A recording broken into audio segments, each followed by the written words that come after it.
3 aux 3000 mètres et notamment celui qui est en tête du classement provisoire, Swedishman. La Volt, Olivier.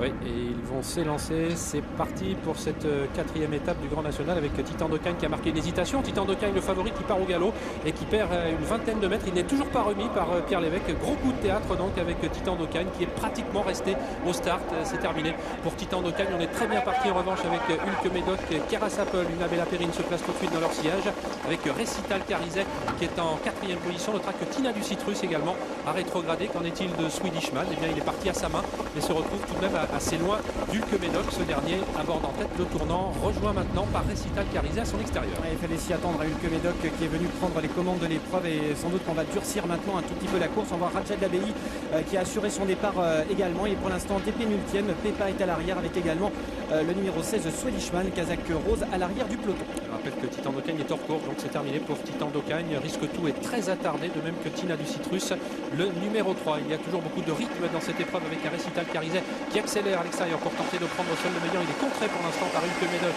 Keras-Apple trotte toujours dans leur sillage. On est très bien placé déjà avec Seigneur MF sur une quatrième ligne côté corde, accompagné par Una Bella Perrine. Prince Charmant venant ensuite en compagnie de Reggae Durzi, l'attentiste qui pour l'instant est en 8 ou 9e position. Rajad Labey quant à lui se retrouve à l'arrière du peloton aux côtés de Swedishman. Et puis parmi les derniers, Pepa, Rider de Tagore et Singapore Slim.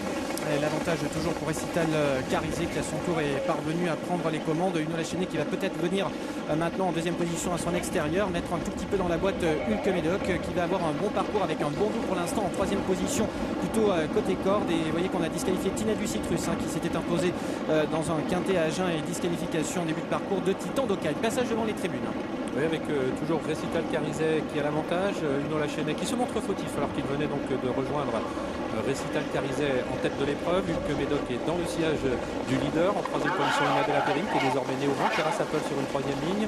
Reggae Durzi, un très bon parcours en quatrième position côté de Seigneur MF. Et qui se rapproche, le numéro 5 qui accélère maintenant pour venir rejoindre à moins d'un tour de l'arrivée en tête de l'épreuve Récital Carizet qui est suivi comme son ombre par le numéro 15 Rajad Labey.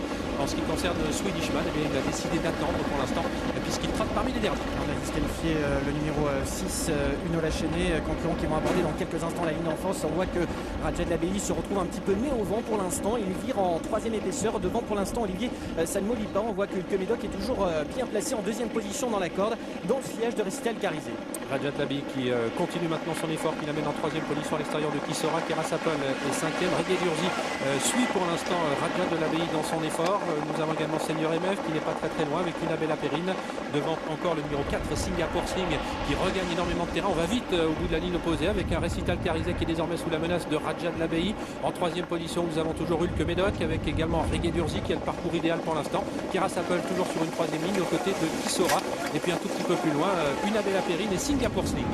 Oui, petite faute, numéro 4 Singapore Sling. Faute devant du numéro 11 Récital Carizet malheureusement. Pendant ce temps-là, eh bien Reggae Durzi qui accélère et qui met la pression sur Rajad Labey pour aborder la dernière ligne droite. Swedishman se rapproche mais encore très loin du groupe de tête. Faute de Rajad Labey également, décidément. Il y a bon nombre de trotteurs fautifs dans cette épreuve qui était très en vue et cela laisse le champ libre désormais à Rajad Labey qui lutte pour la victoire avec Hulk Médoc qui est en deuxième position à plusieurs longueurs. Nous avons Keras-Apple, Una Bella Perrine et surtout Swedishman qui va peut-être prendre une bonne troisième place, voire mieux même. Il reste 150 mètres à parcourir avec Reggae Durzi qui a l'avantage. Oui, faute de Swedishman, c'est terminé pour lui car il a fait plus d'une foulée de galop. Hulk Médoc sera deuxième. Troisième place pour Rider de Tagore devant Una Bella Perrine.